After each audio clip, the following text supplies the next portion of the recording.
Home guard विभाग में फर्जी ज्वाइनिंग, फर्जी दस्तावेज के साथ ज्वाइनिंग का मामला सामने आने के बाद होमगार्ड विभाग पूरी तरह सजग दिखाई दे रहा है, जिसके तहत होमगार्ड विभाग ने जवानों को पुनः नामांकन करने की अपील की है, ताकि जो जवान फर्जी दस्तावेज के आधार पर नौकरी कर रहे हैं, उनकी पहचान की जा सके और उन पर कार्रवाई की जा सके। रांची जिला होमगार्ड विभाग ने पुनः नामांकन प्रक्रिया 7 जनवरी से शुरू होने जा रही है, जो 28 जनवरी तक चलेगी। विभाग की नियमावली के अनुसार 4 वर्षों में वेरिफिकेशन करने के तहत पुनः नामांकन प्रक्रिया शुरू की जा रही है।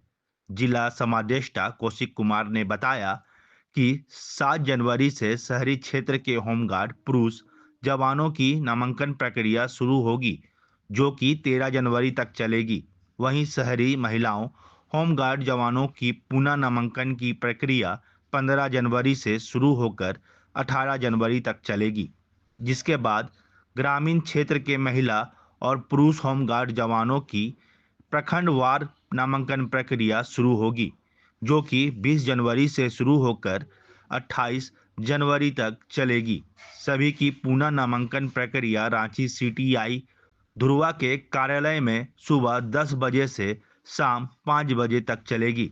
जिला समादेष्टा कौशिक कुमार ने बताया कि इस प्रक्रिया में जवानों को 2 new passport size colour photo वर्दी के सहित अनिवार्य है। होमगार्ड होने का प्रमाण पत्र की छाया कॉपी भी जरूरी है। शैक्षणिक प्रमाण पत्र जिसमें जन्म तिथि अंकित हो, उसकी भी छाया प्रति जरूरी है। साथ ही साथ आधार कार्ड एवं मतदान पहचान पत्र, आवासीय प्रमाण पत्र की भी फोटोकॉपी अनिवार्य है।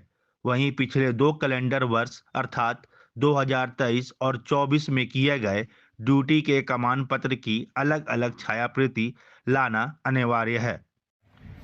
इस बार का पुनः नामांकन 2025 में हो रहा है, ये बहुत ज़्यादा खास है। पिछला जो पुनः नामांकन हुआ था वो 2021 में हुआ था। जो होमगार्ड नियमावली कहता है कि हर 4 साल में हमको पुनः नामांकन करना है। इस साल का पुनः नामांकन इसलिए बहुत ज़रूरी है क्योंकि पिछले कुछ महीनों में हमने बहुत सारे फर्जी होमगार्डों को पकड़ा है, उन पे केस दर्ज हुआ है और उन पे केस चल रहा है। ऐसे जो लोग गृह रक्षक जो लोग फर्जी तरीके से घुस गए हैं, प्लस बहुत सारे विभागों में जो रिटायर्ड गृह रक्षक अभी भी कार्यरत हैं, इन सब की छटनी और हर गृह रक्षक पूर्ण तरफ से चरित्र साफ हो, शारीरिक रूप से अच्छे हों, इन सब को ध्यान में रखते हुए 2025 का पुनः नामांकन हमारे लिए बहुत महत्वपूर्ण है, ताकि रांची जिला में सारे गृह रक्षक एकदम क्लीन, स्वस्थ और अच्छे हों, जिनका सारा डेटा क्लियर हो और किसी तरह का उसमें कोई छेड़छाड़ ना हो। एकदम क्लीन बनाने के लिए 2025 का पुनः नामांकन हम लोग शुरू कर रहे हैं। इसकी जो हम लोगों ने अवधि की है वो 7 जनवरी 2025 से लेकर 28 जनवरी 2025 तक रखा है हमने। ये इतनी लंबी अवधि करने का मेन रीज़न जो पीछे है वो है कि हर दिन हम लोग 100 गृह रक्षक का पुनः नामांकन करेंगे। इससे क्या होगा, हर दिन अगर 100 गृह रक्षक का होगा तो हर गृह रक्षक का पूर्ण रूप से सारा डेटा ऑथेंटिकेट हो पाएगा।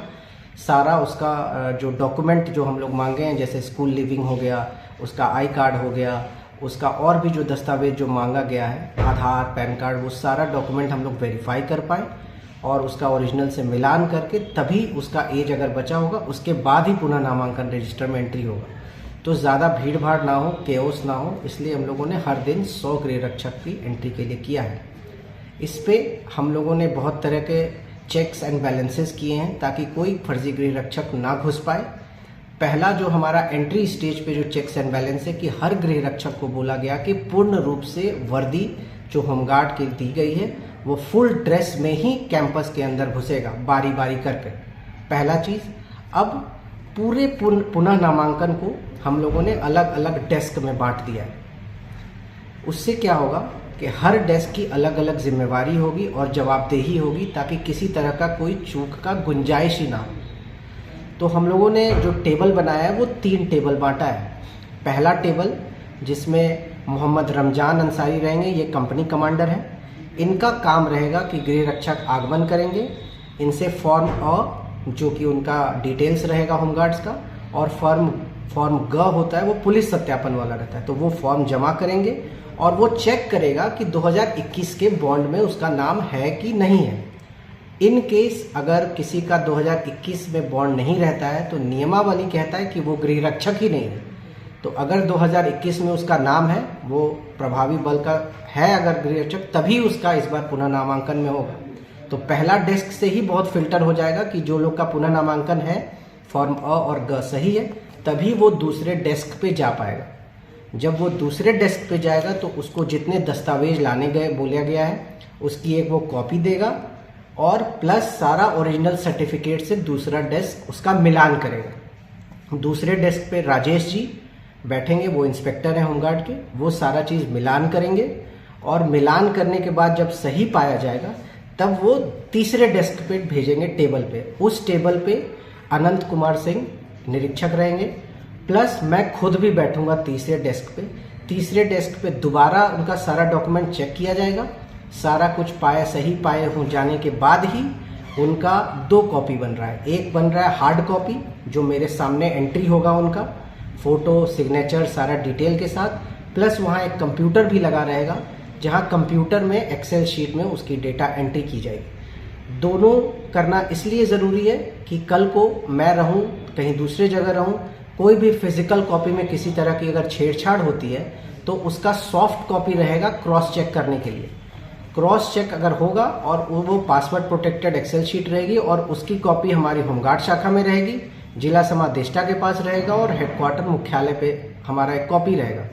तो कहीं भी कोई छेड़छाड़ होता है तो उससे कोई फर्क नहीं पड़ता है, क्योंकि उसकी alternate copy digitally password protected किसी और के पास होगी, वो क्रॉस चेक हो जाएगी। तो आगे फ्यूचर में कभी भी कोई डेटा छेड़ने का कोई किसी तरह का आरोप ना ऑफिस पे लगेगा, ना किसी तरह का फर्जी गृह रक्षक का घुसने का कोई चांस हो। तो ये सारा पूरे हमारे निगरानी में रहेगा। सभी जो वर्क ऑर्डर के हिसाब से जो लोग इसमें इन्वॉल्व हैं सबको बोला गया है फुल वर्दी में आई कार्ड के साथ रहने। कोई भी अनऑथराइज्ड आदमी ना उस दिन कैंपस में घूम रहा होगा, ना ही कोई गृह रक्षक अलाउड रहेगा अपने साथी या किसी और अनऑथराइज्ड आदमी को लाने के लिए। फुल यूनिफॉर्म आईडी कार्ड के साथ ही वो एंटर करेगा और पूरा प्रक्रिया होने के बाद वो एंट्री होने के बाद वो जा सकता है। एक दिन की प्रक्रिया में 100 लोग हैं तो 7 तारीख से यह पुनः नामांकन हमारा चलेगा और 28 तारीख तक चलेगा। वैसे गृह रक्षक जिसके कोई डॉक्यूमेंट छूट गया है या अवेलेबल नहीं है उसको हम लोग कुछ दिन वक्त भी देंगे। अभी पिछले कई दिनों से हम लोगों ने न्यूज़पेपर में डाला हुआ भी है कि ये दस्तावेज चाहिए, आपको लेकर आना है। मेरे ख्याल से सारे होमगार्ड अपने सारा दस्तावेज के साथ तैयार होंगे। इन केस किसी होमगार्ड के पास कोई दस्तावेज छूट जाता है या कोई मेडिकल कंडीशन से कोई होमगार्ड घर में बैठा हुआ है, अगर दूसरी जगह कहीं है जो आने में उपलब्ध नहीं हो पाता है, तो हम उससे आवेदन ले लेंगे कि किस तारीख को वो पुनः नामांकन में शामिल होना चाहता है। वो फ्लेक्सिबिलिटी हम दे रहे हैं, वो आकर अपना दस्तावेज जमा करे और दस्तावेज जमा करके तभी हम पुनः नामांकन में एंट्री होंगे। ऐसा कोई भी गृह रक्षक। और चौथा डेस्क हमने बनाया है शारीरिक के लिए, हमारा मेडिकल टीम रहेगा जो शारीरिक रूप से वो गृह रक्षक सक्षम है कि नहीं है उसकी जांच करेगा। शारीरिक क्षमता बहुत ज़रूरी है पुलिस फोर्स में, उसके बिना कोई पुलिस फोर्स में शामिल नहीं हो सकता है, तो उसकी शारीरिक दक्षता को देखते हुए उसको शामिल किया जाएगा।